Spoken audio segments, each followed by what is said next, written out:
नमस्ते. आज चौथी केस सांगतोय मी. माझ्याकडे एक आमच्या शेजारच्या गावातील पेशंट आला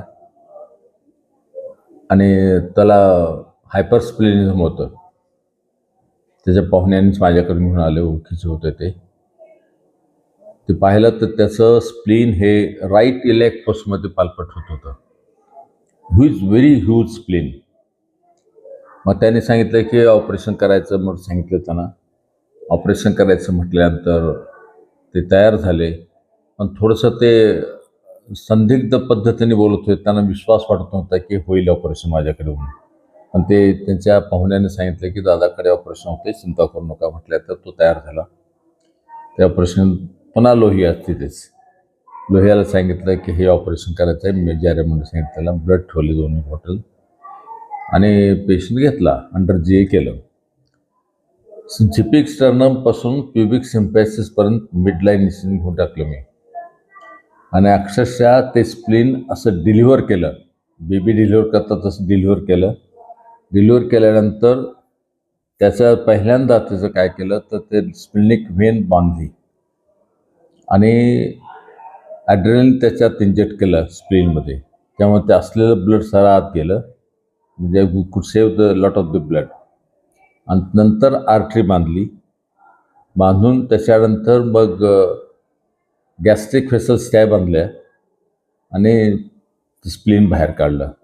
वेळ लागला तसं करायला, सारं काम करायला. हे स्प्लीन काढल्यानंतर त्याला 2 बॉटल ब्लड दिलं पुन्हा आणि ते पेशंट हा उत्तम झाला, चांगला झाला.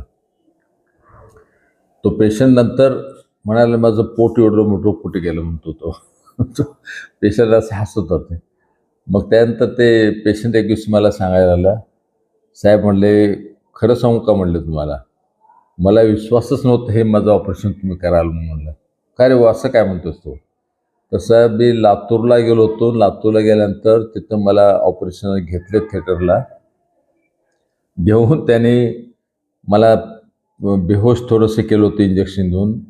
आणि ते करत असताना थोडं मला त्यांचं बोलणं ऐकू येत होतं. म्हणलं की ते डॉक्टर्स म्हणत होते की कशाला घेता पेशंट, मरेल, टेबलवरच भानगड करू नका, यार पोस्टपोन करा, वापस पाठवा म्हणले. असं ते पोस्टपोन वगैरे त्याला कळत नव्हतं. पण असं त्याला वापस पाठव, पुन्हा बघू असं सांगा त्याला म्हणले. आणि तेव्हा मला त्यांनी बाहेर पाठवलं थिएटरमधून, ऑपरेशन थिएटरमधून. आणि तेव्हा वाटलं की आपलं ऑपरेशन होणार नाही, अवघड असं वाटलं मला. म्हणून मी इथं आल्यानंतर तुमच्यावर माझा विश्वास नव्हता, पण आमच्या पाहुण्यानं सांगितलं म्हणून तुमच्याकडे केलं म्हटलं. तर ठीक आहे म्हटलं, चांगलं आहे म्हटलं. तर बरं वाटलं मला, वाचवलं तुम्ही मला असं मला तो आभार म्हणायला. मग त्याचं ऑपरेशन झालं, त्याला डिस्चार्ज दिला. पण ते स्प्लीन मोठं होतं काढलेलं मी एका मोठ्या 5-7-10 गॅलनच्या एका ह्याच्यामध्ये ठेवून दिलं मी, एक कंटेनरमध्ये. आणि त्यात फॉर्मॅलिटी टाकून त्याला सेव्ह केलं मी. भागवत सर पण आले होते माझ्याकडे. मी त्यांना सरांना नेहमी बोलायला सांगते, DS भागवत जे माझे गुरु. आम्ही जे काय आहोत ते भागवत सरामुळे आहोत.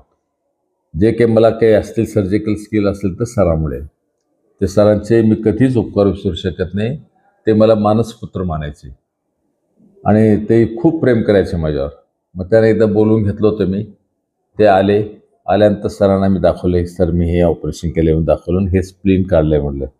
त्याने स्प्लीन पाहिलं माझं ते काढलेलं स्पेसिमन आणि माझ्या पाठीवर थाप मारली आणि मला ते एक मोठं रिवॉर्ड म्हणलं की Hari, I can practise with you नाव म्हणाले. This is the biggest reward I got it from my teacher. तर मला हे भागवत सरांना आम्ही कधीच विसरू शकत नाही. भागवत सर म्हणजे he lived like a lion and died like a lion. वैष्णोदेवीला गेल्यानंतर ते पळत पुढे गेले आणि तिथं कोसळले चढत असताना. त्यांच्यासारखा सर्जन पाहिला नाही, त्यांच्यासारखा माणूस पाहिला नाही मी. आणि ते माझ्यावर खूप प्रेम करायचे. त्यामुळे त्यांचं हे आयुष्यभर मी त्यांचे उपकार विसरू शकत नाही. त्यांचा फार ऋणी आहे. त्यांचं ऋण फेडण्याचे एकच उपाय आहे, म्हणजे त्यांच्यासारखं वागणे आणि त्यांच्यासारखी सर्जरी करून दाखवणे. धन्यवाद.